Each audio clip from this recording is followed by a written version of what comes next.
Bismillahirrahmanirrahim. Assalamualaikum warahmatullahi wabarakatuh.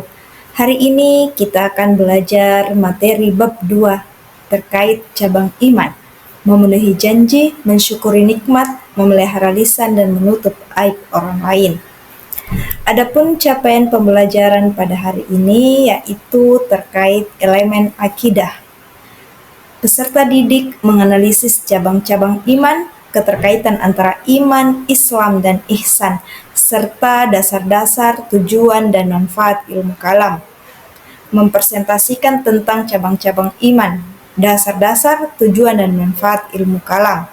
Meyakini bahwa cabang-cabang iman keterkaitan antara iman, Islam, dan ihsan, serta dasar-dasar, tujuan, dan manfaat ilmu kalam adalah ajaran agama.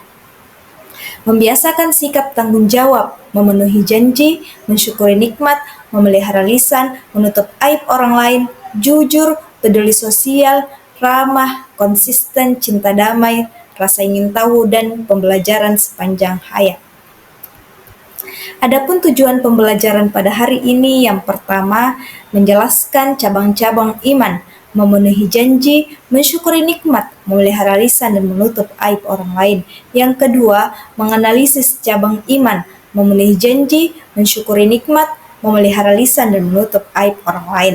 Yang ketiga, mempresentasikan tentang memenuhi janji, mensyukuri nikmat, memelihara lisan dan menutup aib orang lain. Dan yang keempat, menerapkan sikap tanggung jawab, memenuhi janji, mensyukuri nikmat, memelihara lisan dan menutup aib orang lain. Jadi pada hari ini pertemuan pertama saya akan menjelaskan secara ringkas terkait materi pada peta konsep pada hari ini yaitu memenuhi janji, mensyukuri nikmat, menjaga lisan dan menutup aib orang lain.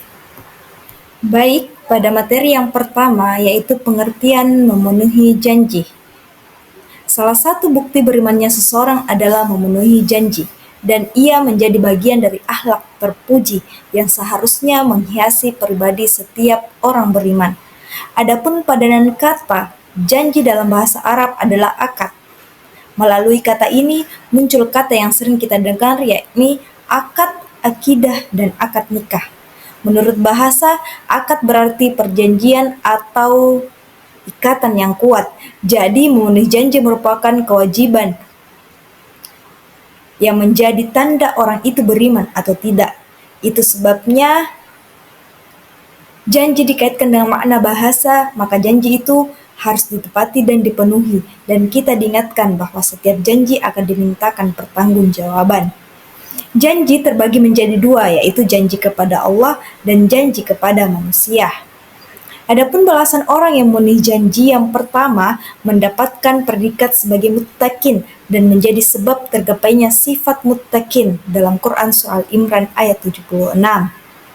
Yang kedua, menjadi sebab datangnya keberhasilan, keamanan, dan ketentraman, serta jauh adanya konflik dan perselisihan.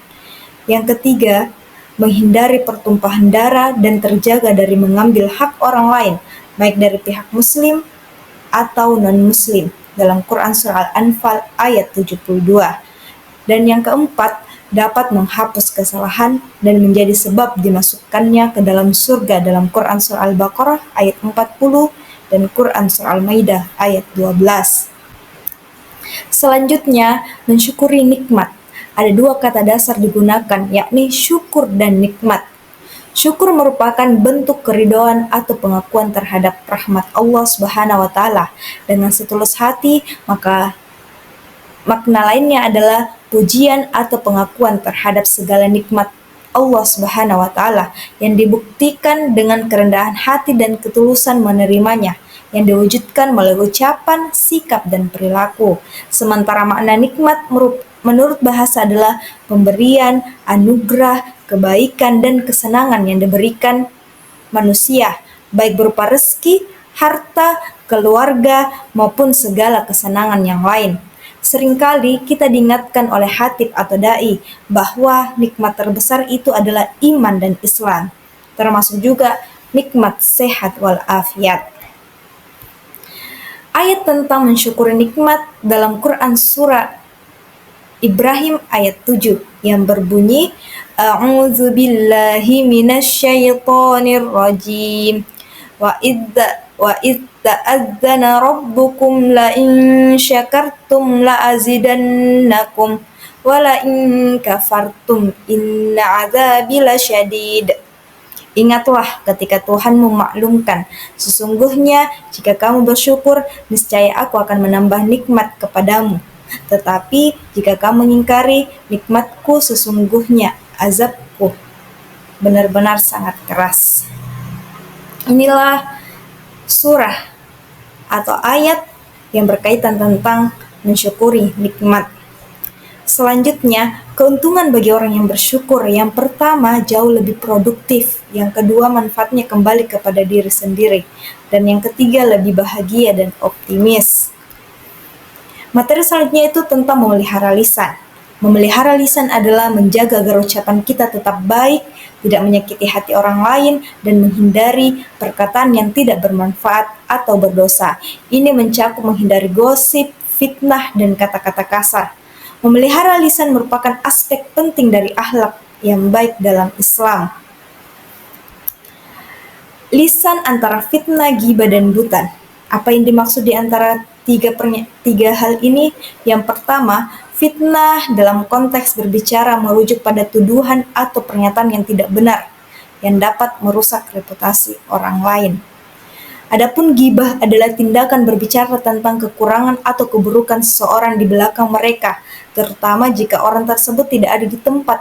Ini sering diterjemahkan sebagai gosip atau menggunjing. Dan buhtan merupakan tuduhan palsu atau fitnah berat yang sangat merusak, yang biasanya lebih serius daripada fitnah biasa. Buhtan adalah mengklaim sesuatu yang tidak benar dan bisa menghancurkan reputasi seseorang, seringkali dengan sengaja menambahkan unsur kebohongan atau distorsi. Materi terakhir yaitu menutup aib orang lain. Menutup aib orang lain berarti menjaga dan tidak menyebarkan kekurangan, kesalahan, atau keburukan seseorang. Ini adalah tindakan menjaga kehormatan dan privasi orang lain agar tidak diketahui orang banyak. Dalam ajaran Islam, ini merupakan bentuk etika dan moral yang penting untuk membina hubungan harmonis dan penuh kasih sayang di masyarakat.